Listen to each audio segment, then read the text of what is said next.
Hello guys Kenta अछो केनता अछो सबे भल अछ तो सबे भल अछ तो रुको जरा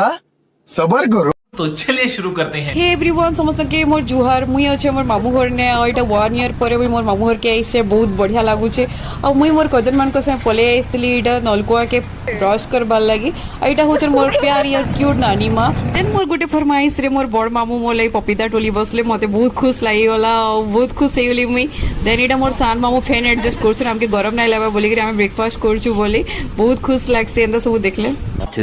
hours later. देन मुई मोर बहन मान को संगे बाहरी पड़सी बन की गाधी जीवार लगी तो बाटे जाऊला बेले आम नजर आम उपरे पड़ी गला आ मुई गज उपरे चढ़ी गली इटा तापरे आमे आम गज गुटे थिला हेनो आम झोड़ालु बहुटे तापरे आम कलेक्ट करी कि ना आमे बन घाट के पले आसलु आ इनो आम धुई धुआ कि ना खाई बसलु तापरे देन देखबो हमर मस्ती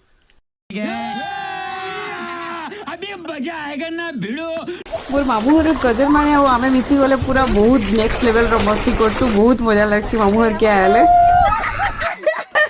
2 hours later. गोटे ईयर पर मासी और माई रो हाथर खाना खाई किना बहुत संतुष्टि लागला छोट बेलू एबे जाए जेते दिन रहले भी मामू घरे मन नहीं भरे आहेनु फेरला बेले मासी हमर हाथे 100 टंका धरे देले जेंटा कि हम जन्मगत अधिकार है तो मना करी नहीं हुए है जिनिस लगी बहुत सारा मेमोरीज और यादें नहीं किना फिर से हमें रिटर्न आसी गलो।